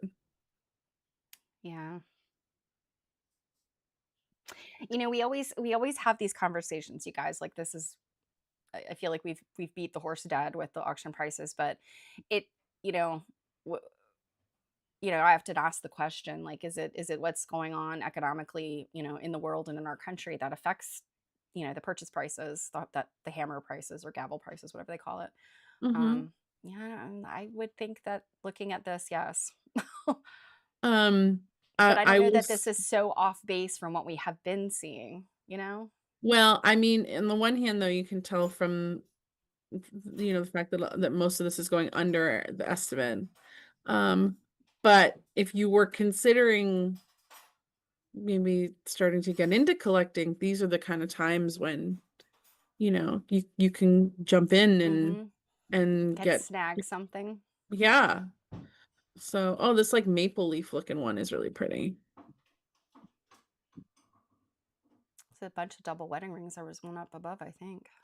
Mm-hmm. Um, There was something. Oh, I Art like Deco butterflies like this these over here. this pansy kit quilt's cool. Mm-hmm. I don't know that I've ever seen that before. Um, Oh, wow, there's look some at that Pendletons too. star. It's interesting. I think, and I want to say it might have been on Julie Silber's page on Facebook. I was looking at something and just kind of scrolling through my feed, and it was a 7-pointed star. Oh yeah, I saw that. Is that the one where it kind of almost looks like it's moving? Yes, like somebody said, it looks like it's moving, and it's on like a very bright. I think it's red. It's like a chunky Red, red yeah. background. And it has Yeah, kind of it's like a really sawtooth border on it. Yeah, it's a really, really striking quilt. And I just in my mind, and I commented on it, and I was thinking to myself, like, this quilt is made. Like I have all of the rulers and the rotary cutter and all of the simple ways of doing these things, and there's no way I could. I mean, even somebody giving me like, okay, this is the right angle ruler, and this Hmm. is, I mean, LJ has given me some instructions on making, making the Star of Bethlehem quote, the Lone Star piecing, logically, like this is how it's done. Hmm. And I still am like, I think my accuracy is not good, like, and I think to do the 7-pointed one, you're working with a slightly different angle, Hmm. and to think that I have all of these accoutrements to be able to help me with that, and ladies 100 years ago would just literally be lying on like the brute force geometry. Hmm. And just to get it to lay flat is, I feel like, you know a major coup. This one's really cool. This is a crib. Oh, a wig rose crib quilt, yeah. Yeah, with like prairie point type things on it. LJ says a 7-pointed star is serendipity. Yeah, I noticed somebody else had commented that they had several 7-pointed ones, and I'm like, well, whoever these honestly, 8-pointed, 6-pointed, 7-pointed, whatever. I mean, they're not easy. They're not beginner. That's not a beginner piecing project, to make the Hmm. stars. I'm actually kind of surprised that this only went for 170 because sometimes the crib quilts can go for more than the Hmm. full size quilts. Yeah, and I wonder if that one was, like, an extra block from a Wig Rose or if it was made Mm, specifically. mhm. Because Wig Rose quilts tend to be, like, either 4 big blocks or 9 big blocks. They're Ugh, I love these dogwood kits because I just love the Mm. dogwood flower. Yeah, I'm really surprised that a large majority of these numbers are 200 or under. Oh, here's that magic vines. Oh, There is yes. Yep. there is a number of kit quilts in here, but there's a swatch book in here that I'm very curious what it went for. Ooh, this purple Lone Star was pretty. This is also a very interesting applique pat this pot of flowers. Yeah, I'm not surprised that that one went for more because that's very interesting. And also, I'm like, hey, there's all this space here. Yeah, they made that center part and they were like, too short for the bed. Let's add border." Yeah, there's a lot of the Lone Stars in this auction. Like a whole grouping of doll quilts. And doll quilts, I feel like if they are even ones that are kind of mundane patterns, they still seem to be so popular right now. I've noticed. I'm gonna stop sharing for just a sec because I want to scroll through fast to find that thing, and I don't Mhm, want to make anybody sick. sure. Yeah, I knew that there were some swatch books, and then I'm trying to think. Was it fabric lots or loose blocks? Oh I yeah, think I saw. I there's I that mean, I stuff. guess typically that's what her auctions usually at the end she has for Mm-hmm. the quilt and textile auctions.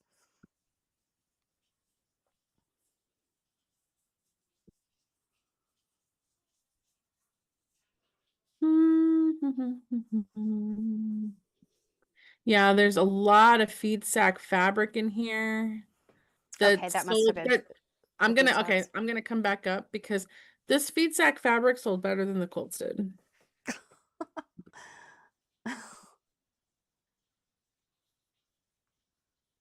And for that, I think I probably always assume that it's a particular person looking for feed sacks, maybe that bought all of them, Yeah, but cause like, yeah, these things are going over the estimate.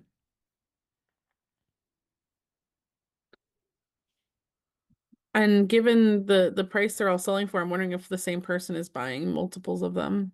yeah, that's what I was thinking, multiple lots. And then are those flour sacks below or what are Mm, those? mhm, so it Oh, says just feedback, plain, just plain. yeah, flour sacks, Hmm. yeah.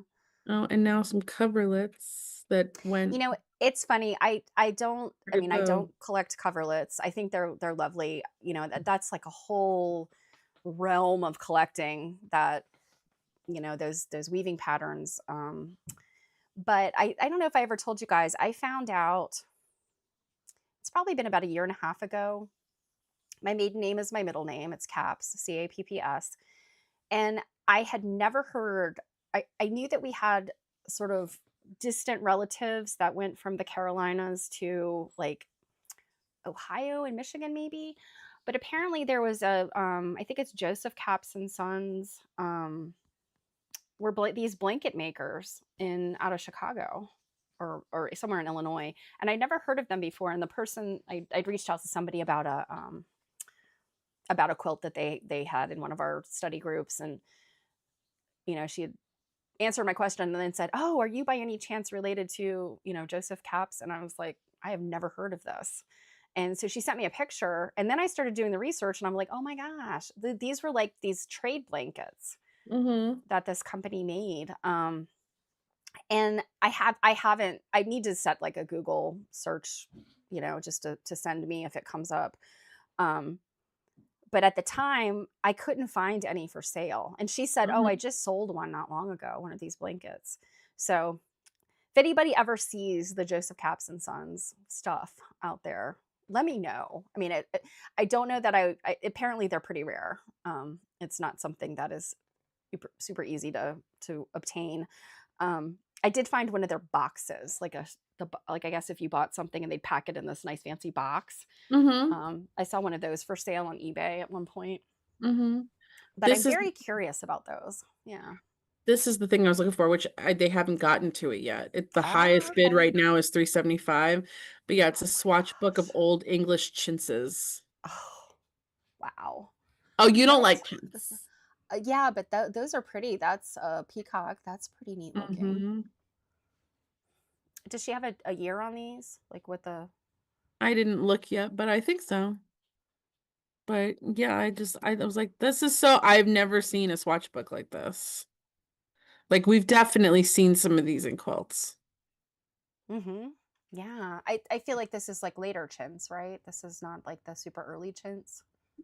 I don't know because I've never yeah, I think it's probably later, but okay, let's go back to doopa doopa doo. What a pretty book, by the way. uh Please. Hand printed from the original wood blocks of a century ago. Well, a century ago is the 1920s. So I would think that New York City archival collection of textiles for reproduction inspiration purposes. Hmm. Yeah, I thought those were really cool. And So I'm then wondering if that is, I mean, although it is antique, I'm wondering if that is from the like the colonial revival, the early colonial revival. And I don't know. so they're reproductions of older chintzes. I mean, like today you can walk into a drapery store and, buy Waverly chintzes. Mm-hmm. I'm wondering if that's what that is, like from the last. Yeah, you beats me. I mean, I guess your guess is probably as good as mine. I will say though, on that note, y'all, I am fading. I am hungry. And I haven't even mentioned food. Well, I mentioned my cookies, but yeah, your girlfriend needs a nap apparently. Yeah, And I get then that. I feel you. of course, like it doesn't help that there's this thing. A snuggly little animal that will happily nap with you. Yeah, like look at all those feet. Um, Little cutie. yeah. She's 100% Yorkshire Terrier, right? She's not a mix. Mhm. She's a Yeah. But she is 100% like the old-fashioned kind of Yorkshire Terrier, yeah a not standard the sized one. Yeah. yeah, not the teacups, and she's 10 pounds. I think her mom might have been 10 pounds or 7 or something, and then her dad was like 12 pounds. And I'm just like, Yeah, one of my childhood friends had a Yorkie and it was a purebred Yorkie, but he was pretty big. So mhm. like for what you think of, like Well, and traditional size Yorkies, they can live like a long time. The little mhm. teacup ones, they often end up with like health problems, and Well, I mean, yeah, it's it's genetics. almost like you shouldn't mess with their DNA. Like, Yeah. so yeah, it's funny every time I take her to the vet, like she's developing like cataracts, and of course, Mhm. like teeth issues are pretty normal, but they're always like, other than that, she's in like really great shape, and she's 14. So. Yeah, smaller dogs do live longer. So, Except, golden retrievers you historically could live a really long time. yeah, yes, I have heard that I guess there's certain breeds that Yeah, like they can live to like up to like it's not so common anymore, but I guess they used to easily live up to like 20 years. Hmm. yeah, I guess if they're pampered and have a good diet and have all the things they As need. long as they're getting their nails done at the salon every couple of weeks, then they can live a long time. But yeah, y'all, I am gonna go take that nap. Okay. You get And your nap. I might look on Twitch to see if there is nap material. I I'm pretty sure the streamer is Wayward Bard. And I don't know if they've been streaming. Oh, really? You know about this nap material. Well, yes, because when I started doing my reading stuff, they reached out to me, they followed me and were like, "Hey, I read too." And so I followed them back and every now and then we'll pop into each other's streams. Hmm. So, yeah. All right. Well, Alrighty. Well, thanks, guys. Have a great weekend. We'll see y'all on Tuesday. We'll see you soon. Yeah. Gosh, Mhm, Tuesday will be here before we know it. mhm, mhm. All right. I gotta my weird situation here. Yeah, Stephanie, she doesn't know what she's doing. She doesn't have all her screens. Exactly. All right. Bye, guys. Mwah.